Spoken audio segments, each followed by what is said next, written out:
तो मैं आपको आपकी जिंदगी के लिए छोटे छोटे कुछ 4 नियम बताना चाहता हूं, और ये 4 नियम का पालन आप सब करिए। मैं आपको विनम्रतापूर्वक लेकिन विश्वास से कहता हूं कि ये 4 नियम का जो भी पालन करेगा, जिंदगी में बीमारी और रोग उसको कभी आएंगे नहीं। आप भी अगर ये पालन करेंगे तो बहुत अच्छा होगा। मैं भी करता हूं मेरे जीवन।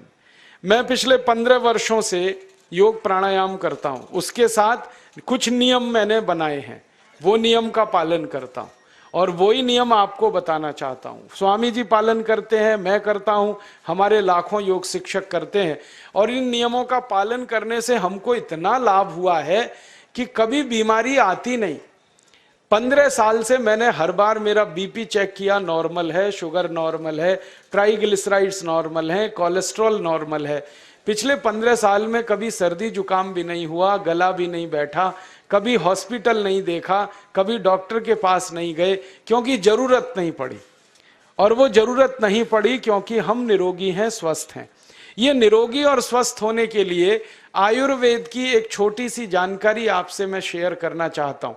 आयुर्वेद में ये कहा गया है कि किसी भी व्यक्ति को निरोगी होना है, रोग मुक्त होना है, तो अपने जीवन में 3 बातों का ध्यान रखे। अपना वात, पित्त और कफ, तीनों का संतुलन रखे। वो 3 तरह के दोष हैं हमारे शरीर में, वात, पित्त, कफ। आपने सुना होगा, ये त्रिदोष आधारित शरीर है। जब वात बहुत बिगड़ जाता है तो 80 से ज्यादा रोग आते हैं।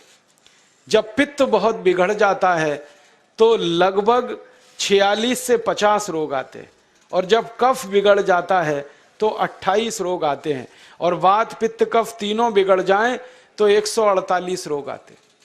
सर्दी, खांसी, जुकाम से लेकर और कैंसर तक जो आखिरी रोग माना जाता है, ये सब वात, पित्त, कफ के बिगड़ने का खेल है। तो इस देश के आयुर्वेद चिकित्सा के सबसे महान लोगों में से कुछ नाम आप जानते हैं, जैसे चरक ऋषि, जैसे सुश्रुत ऋषि। ऐसे एक ऋषि हुए बाघभट्ट। बाघभट्ट ऋषि ने एक पुस्तक लिखी है, उसका नाम है अष्टांग हृदयम, और एक पुस्तक लिखी है, उसका नाम है अष्टांग संग्रहम। इन दोनों पुस्तकों में उन्होंने 7000 नियम बताए हैं। उनमें से 4 बताता हूं, अच्छे लगे तो आज से ही पालन करो, और दूसरों को भी बताओ, ताकि कोई भी इन नियमों का पालन करे तो बीमार ही ना पड़े। ये चारों नियम हैं वात, पित्त और कफ को संतुलित रखने के लिए। अब वात, पित्त, कफ तीनों एक साथ आपके संतुलित रहें, तो उसके लिए पहला नियम है खाना खाने के तुरंत बाद पानी नहीं पीना। ये पहला नियम है। आप बोलेंगे ये तो बड़ी मुश्किल बात है, खाना खाते ही पानी पीते हैं हम तो सबके सब, और बिना पानी पिए खाना ही नहीं खाते। कई लोग तो खाने से ज्यादा पानी पीते हैं, खाना कम खाते हैं, पानी ज्यादा पीते हैं।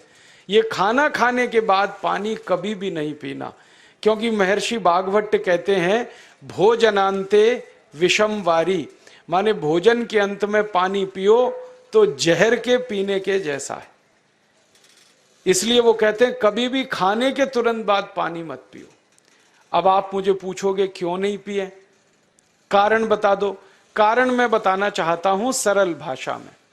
हम जब खाना खाते हैं ना, तो पेट में सारा खाना इकट्ठा होता है। पेट में एक स्थान होता है, उसको हम कहते हैं जठर। संस्कृत में, हिंदी में जठर कहते हैं, अंग्रेजी में उसको एपिगैस्ट्रियम कहते हैं, हिंदी में कुछ लोग उसको आमाशय भी कहते हैं। ये जठर छोटा सा स्थान है। आपके पेट में नाभि है ना, उसके लेफ्ट साइड में बाईं तरफ छोटा सा स्थान है। सारा खाना आपका इसी स्थान पर आता है। जो भी आप खाते हो, रोटी, चावल, दाल, सब्जी, दूध, दही, कुछ भी खाओ, सब कुछ जठर में आता है। अब जठर में जैसे ही खाना इकट्ठा होता है तो उसमें आग जलती, और उस आग को कहते हैं जठर अग्नि। मिला के बोल देते हैं जठराग्नि। आप जैसे ही खाना खाते हो, पेट में जठर में अग्नि जलती है।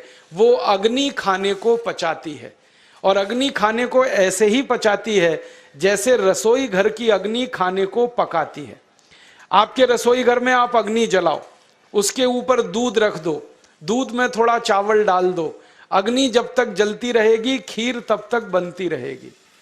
आप घर में अग्नि जलाओ, उसके ऊपर पानी रख दो, उसमें दाल डाल दो, दाल की पकने की क्रिया तब तक चलेगी जब तक अग्नि जलेगी।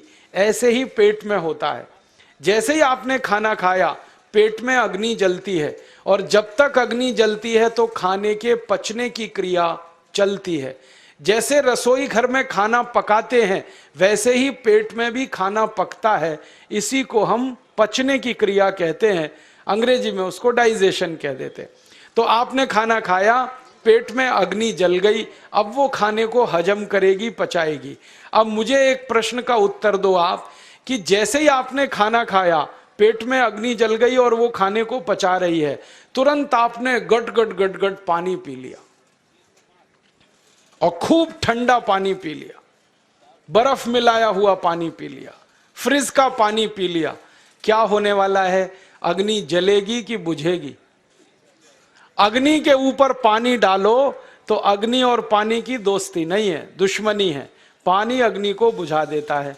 तो आपने खाना खाया, अग्नि जली, पीछे से गटगट पानी पी लिया, अब अग्नि शांत हो गई, अब खाना पचेगा नहीं, तो वो पेट में पड़ा पड़ा सड़ेगा, और सड़ा हुआ खाना 100 से ज्यादा विष पैदा करेगा, और वो 100 विष आपकी जिंदगी को नरक बना देंगे और जिंदगी भर आप बीमार पड़े रहेंगे। आपको मालूम है, कई लोग कहते हैं मुझे पेट में बहुत गैस बनती है। ये गैस उन्हीं को बनती है जिनका खाना हजम नहीं होता। कोई लोग कहते हैं कि मुझे पेट में जलन होती है, ये जलन उन्हीं को होती है जिनका खाना पचता नहीं। कोई कहते हैं कि मेरे पेट में एकदम गुम हो जाता है, फूल जाता है, ये सब वो लक्षण हैं जब खाना पचता नहीं। तो खाना पचेगा नहीं तो सड़ेगा, सड़ेगा तो विष पैदा करेगा, और वो विष आपको बीमार करेंगे। इसलिए महर्षि भागवत ने कहा, खाना खाते ही पानी मत पियो। समझ में आया? फिर आप बोलोगे कितनी देर तक नहीं पिए? कम से कम 1 घंटे तक। 1 घंटे बाद पानी पियो। आप बोलोगे जी 1 घंटा क्यों? ये जो अग्नि जलने की क्रिया है ये लगभग 1 घंटे तक ही चलती है पेट में, उसके बाद अग्नि अपने आप शांत हो जाती है, उसके बाद पानी पी लो। तो खाना अगर 10 बजे खाया तो 11 बजे पानी पियो, 11 बजे खाया तो 12 बजे पियो, 12 बजे खाया तो 1 बजे पियो, 1 घंटे बाद पानी पियो। अब आपके मन में यह सवाल आ सकता है कि खाना खाने के पहले पी लें क्या?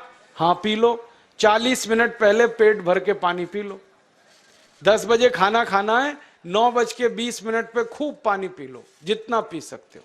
11 बजे खाना खाना है, 10:20 पे पी लो, खूब पानी पी लो, 40 मिनट पहले। आप और एक सवाल पूछ सकते हो कि अच्छा ठीक है, खाने के बाद पानी तो नहीं पिएंगे, कुछ और पी सकते हैं क्या पानी को छोड़कर? तो उसके लिए भागवत जी कहते हैं कि खाने के तुरंत बाद अगर पीना है तो दही की लस्सी पियो, मट्ठा। खाने के बाद अगर तुरंत पीना है तो फलों का रस पियो, गन्ने का रस पी लो, संतरे का रस पी लो, मौसमी का रस पी लो, अनार का रस पी लो। अब आप कहोगे ये सब महंगी महंगी चीजें बता रहे हैं, गन्ने का रस, संतरे का रस, अनार का रस, पैसे तो है नहीं। तो सबसे सस्ता रस है नींबू का ही रस पी लो, शिकंजी बना के पी लो, वो तो सबसे सस्ता है। तो खाना खाने के बाद या तो दही की लस्सी पियो या रस पियो। और एक तीसरी चीज है, दूध पी सकते। तो खाने के तुरंत बाद पीना है तो दही की लस्सी या मट्ठा, खाने के तुरंत बाद पीना है तो कोई फल का रस, खाने के तुरंत बाद पीना है तो दूध। पानी 1 घंटे बाद पियो। और अगर एक बात ध्यान रखो तो अच्छा है कि सवेरे खाना खाते हैं जिसको हम ब्रेकफास्ट कहते हैं, नाश्ता, तो फलों का रस पीना अच्छा, दोपहर को खाना खाएं तो लस्सी और मट्ठा पीना अच्छा, और रात का खाना खाएं तो दूध पीना अच्छा। जो लोग इस नियम का पालन कर सकते हैं जिंदगी में कभी भी 80 रोग उनको नहीं हो सकते। वात पित्त कफ तीनों ही इस एक छोटे से नियम से संतुलित रहते हैं। तो ये पहला नियम मैंने आपसे कहा। दूसरा नियम एक और है, और वो नियम ये है कि पानी कभी भी पियो, घूट घूट भर के पियो। जैसे गरम चाय पीते हैं, गरम कॉफी पीते हैं, गरम दूध पीते हैं, एक एक घूंट भर के, एक एक सिप करके, ऐसे ही पानी पीने की आदत डालो। ये मुंह में एक बार गिलास लगा लिया, गटागट उसको खाली कर दिया, ये तरीका